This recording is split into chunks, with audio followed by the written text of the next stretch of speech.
Shortly after 10:30 on this Wednesday morning, President Yoon Suk Yeol was arrested by anti-corruption investigators and police officials on charges of insurrection for his declaration of martial law on the night of December 3rd. We have more on Press Perspective today.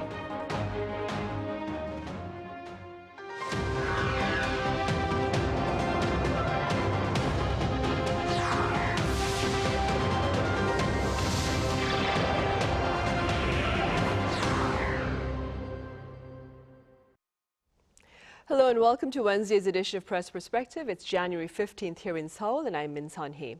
Today we touch upon the arrest of President Yoon Suk Yeol by anti-corruption investigators and police officials earlier on this Wednesday morning on allegations of insurrection for his brief imposition of martial law on December 3rd. For more on this, I have Thomas Maresca with American news agency UPI. Thomas, it's great to have you here. Thanks, glad to be here. I also have Yang Chien-Hao, a journalist from Taiwan based here in Seoul. Chien-Hao, it's good to have you with us. Hello, and thanks for having me here. Right, Thomas, let's begin then with the events that took place early on this Wednesday morning leading up to the president's arrest. I am aware you were there from 6 o'clock in the morning.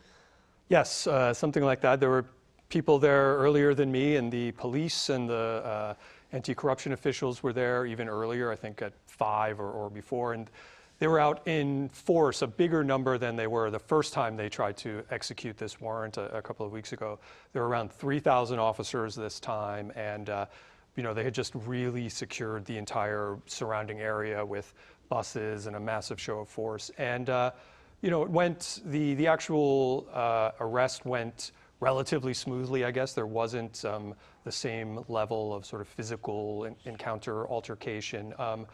The presidential security team had put up some barricades in the days ahead of time with buses and barbed wire, but there was footage of the police bringing ladders and climbing over the buses and clipping the wires, and there were some accounts that some had come from a hiking trail in a different direction to gain access to the residence. And then from all accounts, once inside the residence, there really wasn't a physical encounter anymore. There was some it was a couple of hours, it sounded like, of kind of negotiating. At one point, Yoon's lawyer had said,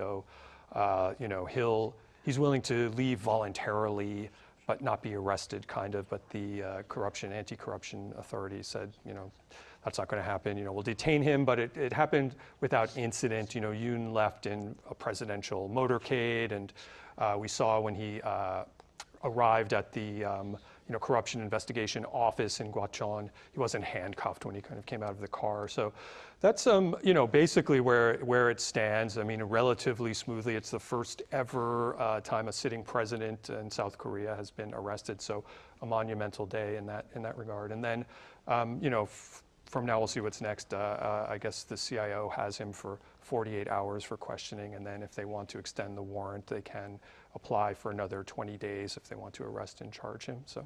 Right, 48 hours, which would be until Friday morning.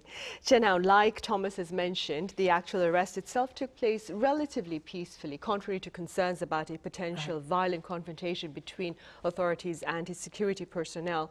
What were your observations? We had seen a failed arrest 2 weeks ago, and it had triggered criticized. And so I believe the anger of the mainstream opinions from the society has pushed and sent huge pressure to both CIO and the police because of the second arrest. If the second arrest failed again, that people will begin to doubt or be skeptical for the ability of CIO and police. They will say that, is the CIO and the police really want to have fully investigate on President Yoon and on the martial laws case? And CIO had already sent messages twice to the acting president Choi Sang-mok, asking him to order the Presidential Security Service to cooperate with the police and the CIO. But Choi hasn't replied, only mentioned that publicly that he doesn't want to see severe confliction nor the bloodshed happen. So it will be indeed more difficult for the police. But these days, police were also working very hard to use both soft and hard tactics, claiming that if the people, the people from the security service don't block the arrest, don't obstruct the arrest, then there will be no punishment. But if there are people really obstructing, then they will be arrested together. Twitter with the name of active criminal, which will affect their maybe pension or other welfare after they retire. And as we can see these days, before the arrest, many members from the security service has revealed that the real situation to the media, that the atmosphere inside was very bad. And many members, they are even worrying, and they want to give up protecting President Yoon. And some of them even decided to go on vacation these days to avoid protecting President Yoon. So today, during the progress of arrest inside the residence, no obstructions, no conflicts. You can see the police were having a very smooth journey getting inside all the way to the president's house. Right. And Thomas, following his arrest, a pre-recorded message by the president for the public was shared. What was the gist of that message? Right, it was just a short, like a 3-minute video, and Yoon basically remained defiant.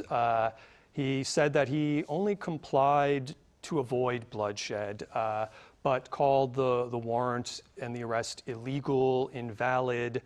He said that the rule of law has completely collapsed in the country. So, you know, he's not kind of backing down from this stance. He's pretty much maintained since, you know, shortly after declaring martial law last month.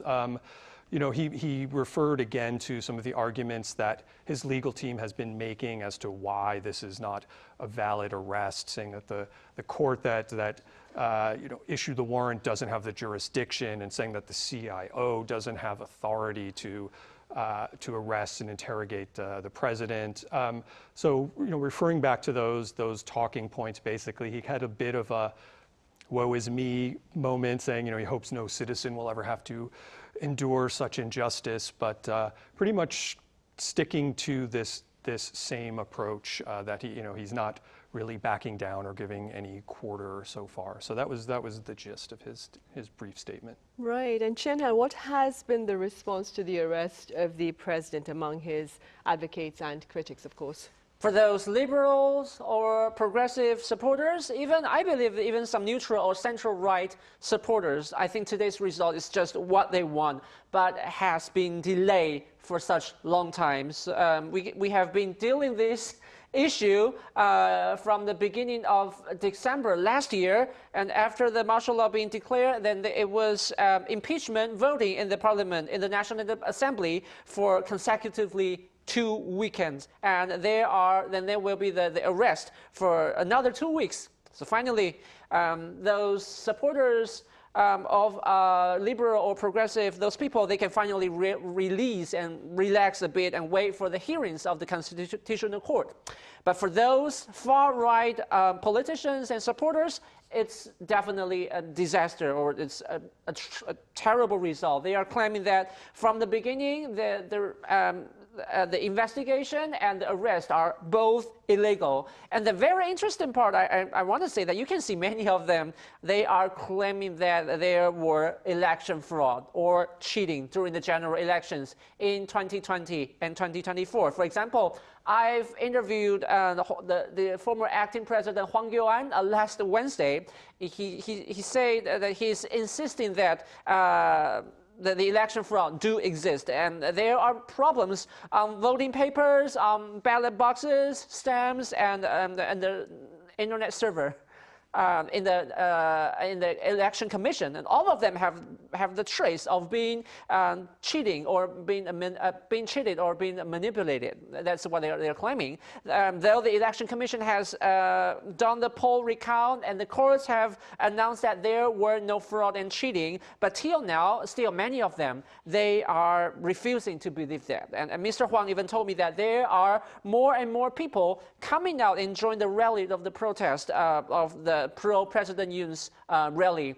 And he believes that it is because more and more people understanding the problem of election fraud.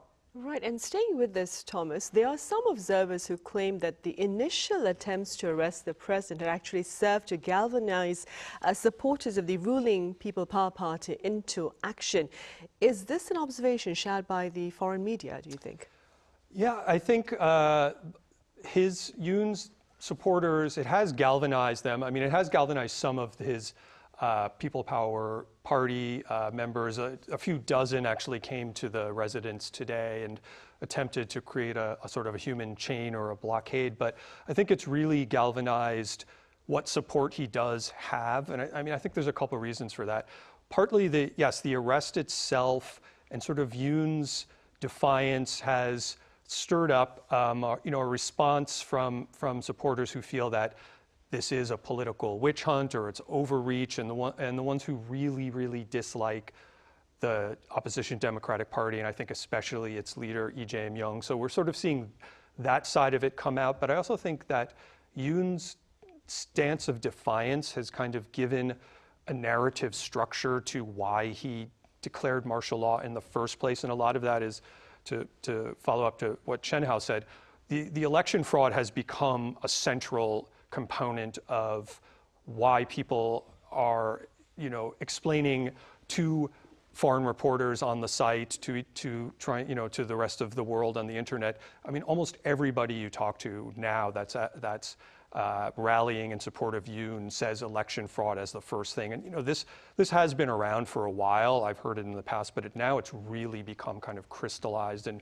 mainstream. And Yoon, people have compared Yoon's impeachment to former President Park Geun-hye's and have said that Park Geun-hye kind of just was withdrawn and detached afterwards, and it just kind of left the party adrift and didn't give anyone who even wanted to support her something to hold on to. But I think Yoon is sort of feeding this, and then other elements that have come out, and I'm seeing these more and more as I'm at the supporter rallies. Yes, the election fraud, stop the steal. We're sort of seeing it almost cross-pollinate with the Trump MAGA movement. There's a million signs saying stop the steal now.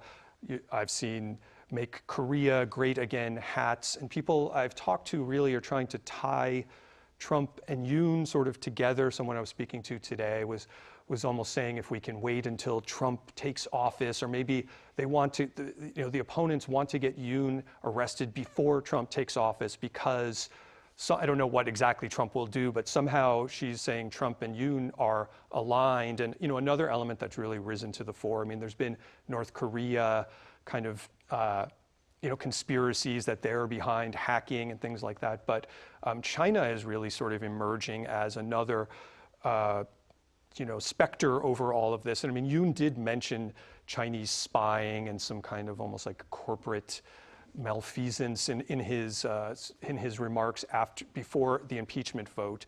And there's a lot of, today I saw a lot of anti sort of CCP posters, and they seem to also be trying to tie that into Trump's kind of supposed anti-China stance. So it feels like there's this kind of global cross-pollination happening, and it's giving supporters a kind of a narrative to say, oh, now I know why Yoon did this. I think when Yoon initially declared martial law, no one could really explain it or understand it. And we've seen, his polling numbers have gone up. There's been some outlier ones, but he's definitely rating higher than he did the day after the martial law decree. Right, and it's not just his approval rating, actually, Chien-Hao. The approval ratings of the ruling People Power Party has also improved, while that of the opposition Democratic Party witnessed a slight retreat. Could you tell us a bit more about this? Yeah, we can surely see that those conservatives, or maybe you can say far-right supporters, has been gathering, and the scales has been growing and expanding since the end of last year. And the polls run by major companies or groups in South Korea, such as Gallup and Realmeter and MBS, those major companies, they show that all of the support for the ruling People Power Party, the PPP, has been steadily gaining back. And now the gap between the People Power Party and the Democratic Party is getting close, from formerly 20% when the martial law being declared, and then to 2 or 3% last week. So that means that the gap is really getting closer, and this has become one of the major issues which have gained both the domestic and foreign media's attention. Even some readers or audiences, when seeing this kind of news, they will ask that, is the situation in South Korea changing? Are the mainstream opinion in South Korea swing to President Yoon now? But indeed, looking at those poll, we need to be extremely cautious because from the first week of December till now, it has been a very emotional period for the people due to huge events such as martial law and the impeachment. And it had been at least 3 weeks for the angry people protesting and calling President Yoon resign. And now, after President Yoon being impeached by the National Assembly, it has triggered the anger of another side. This is the conservative, the right wing. So it's like a tide or the wave. It triggers one side's emotion in the beginning, but later it is causing another side showing their emotion too. And it is very understandable that, not surprising that the arresting day comes. As close as the arresting day comes, those conservative supporters will definitely feel risky and violence. While in the other hand, some central or left supporters might feel tired, exhausted when the current unstable political situation goes on. In this kind of situation, we will find the progress and the central or neutral voters tend not to make their choices or not to reveal their positions, while the conservative willing to show their opinions because they are angry now and they are fearing that they're afraid of that the President Yoon might be arrested soon. That makes the popularity of the ruling party, the People's Power Party, regain. And it will definitely meet the border or limitation, which means till some extent the popularity will not keep growing anymore because those far right or the conservative supporters, they are limited. It's not the mainstream voice, but they just gather, and then try to show their voice, but it is in limit. For now, the pundits do agree that this particular case has left the country deeply polarized, politically speaking, of course. Thomas, let's move now to the impeachment trial that Chien-Hao mentioned. The first hearing that is, was held yesterday. It lasted, I believe, 4 minutes, and the second session is poised to take place tomorrow. Tell us a bit more. As you said, the first hearing was yesterday, and it only lasted 4 minutes because Yoon did not attend. Basically, I think his lawyers had already signaled that, and part of that was the fear that, they would try to detain or arrest him, when he attended, and he hadn't left his residence basically until today.